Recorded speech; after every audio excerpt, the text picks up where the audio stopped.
Quais os riscos e complicações ao atender pacientes diabéticos descompensados? Muito boa pergunta, Caio. Agora eu vou fazer aquela... todo mundo adora isso, né? Vou fazer aquela pergunta retórica. Quem diz que há riscos e complicações?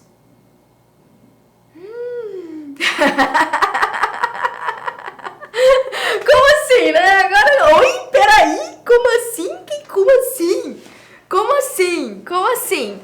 Caio, quem disse pra você que existem riscos e complicações ao atender um paciente descompensado? Porque aí parte do princípio que se eu atender um paciente descompensado, eu vou causar um dano nele. Esse é o seu medo? Porque assim, é comum pra caramba, tá? A Gabi mandou assim, risco-benefício. O risco é não atender, a Vanessa mandou. Tá? Vanessa já mandou que o risco é não atender. Olha só que interessante. Mas vamos lá que eu vou explicar um pouquinho melhor pra você, Caio. Porque essa tua visão, né, risco e complicação de atender um paciente diabético descompensado, cara, eu tinha ela. Entendeu? Pamela, não, eu tinha. Você acha que eu já não peguei paciente que chegou pra mim, a glicemia do paciente tava lá 150, 160, e aí eu mandei o paciente pro endócrino? Gente, eu já fiz isso. Às vezes eu falo aqui, né? Eu já fiz isso. O Caio mandou, isso é meu medo. Então vamos agora mudar esse medo, tá? Vamos agora mudar esse medo. Então, ó, sim, eu já peguei paciente diabetes compensado e eu me cagava de medo de atender um paciente assim e encaminhava pro endócrino, porque o que eu tinha aprendido até então era que, e é uma coisa que veio realmente da faculdade, né? E tá tudo bem, tá, Doc? Eu não tô praguejando faculdade, não. Pelo contrário, nossa, minha faculdade foi maravilhosa. Eu tenho um carinho super especial por todos os meus professores, tá bom? Só que a questão é que, pelo menos desde que eu me formei, em 8 anos, mudaram muitas coisas em relação aos protocolos de atendimento. O nosso limite de atuação mudou demais. Tem muito mais evidência científica em relação a pacientes diabéticos do que quando eu me formei. Mas quando eu me formei, quando a gente recebia na faculdade, né, o que a gente foi orientado, lá na clínica de cirurgia, recebi um paciente que era diabético, e aí bastou o paciente falar diabético, pronto, né? Qual que era a orientação do professor? Não, Pamela, faz o seguinte, esse paciente é diabético, manda lá pra clínica de PNE, esse daqui a gente não vai atender aqui, porque esse paciente, para dar problema na cirurgia, é dali aqui. Então, esse paciente não. Melhor você não mexe nesse paciente diabético assim. Não mexe no paciente diabético, manda lá para outra clínica e lá os professores de lá resolvem. Então, isso daqui ficou o que na minha cabeça? Que se eu atendesse um paciente diabético descompensado, que só um paciente diabético, né? Eu ia ter problema. Ia dar errado. A cirurgia não ia ter sucesso, ia dar problema na minha cirurgia se eu atendesse paciente assim. Só que isso vai completamente contra as evidências científicas atuais. Tá, Caio? Então vamos lá que agora eu vou te atualizar para isso.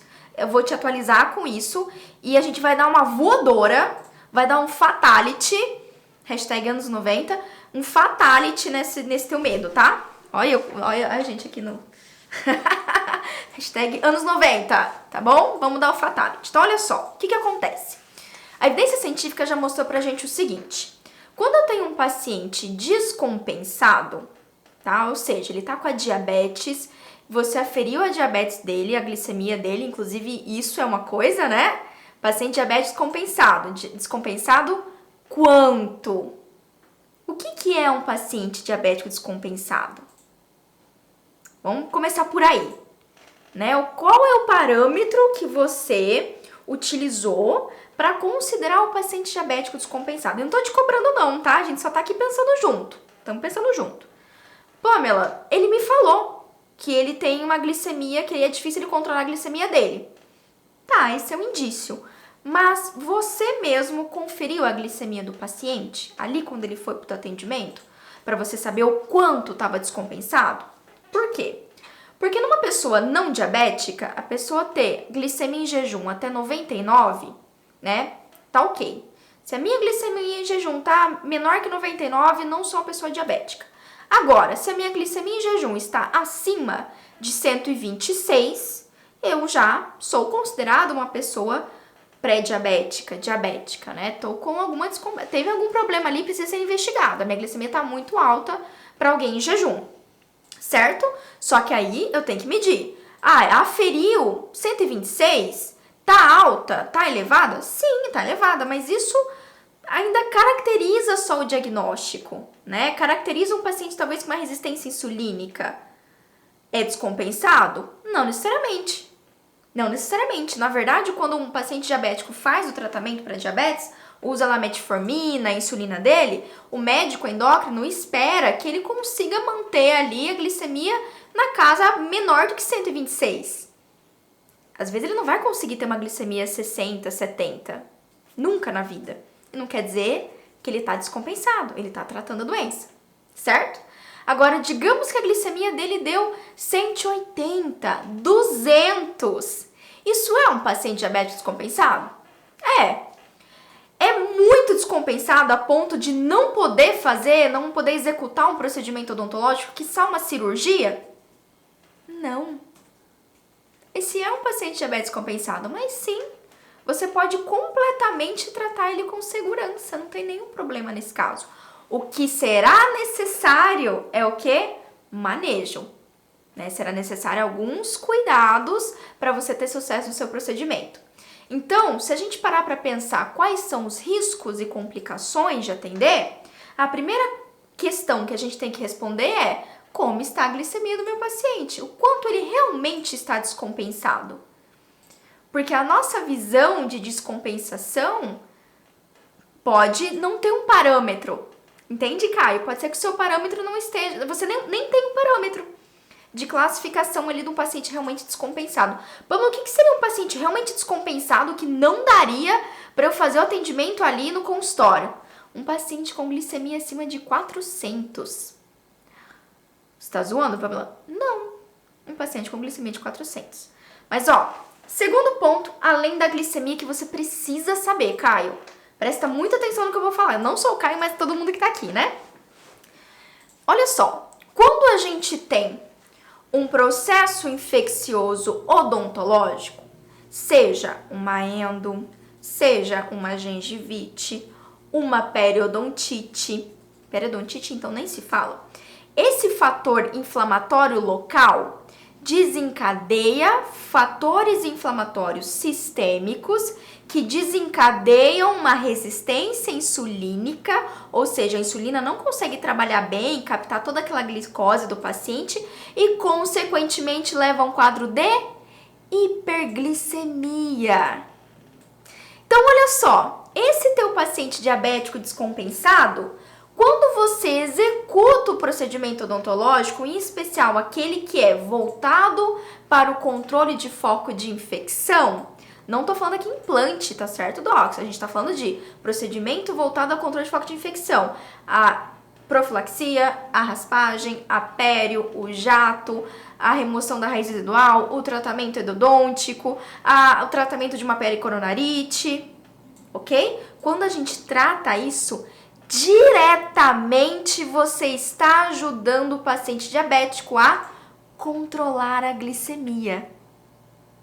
Então, quando você receber um paciente diabético descompensado no seu consultório, a primeira coisa que você vai examinar nele, na verdade é a segunda, né? Que a primeira vai ser a glicemia. A segunda é, deixa eu ver como está a condição oral desse paciente. Porque se ele tiver com foco de infecção odontológico, isso não necessariamente não necessariamente ele está com dor. Se ele tiver ali infecção odontológica crônica, principalmente periodontite, pode apostar que não tem jeito. Ele pode estar tomando a medicação bonitinha, ele até pode estar melhorando a dieta. Se ele tiver um foco de infecção odontológico, a glicemia dele não vai compensar.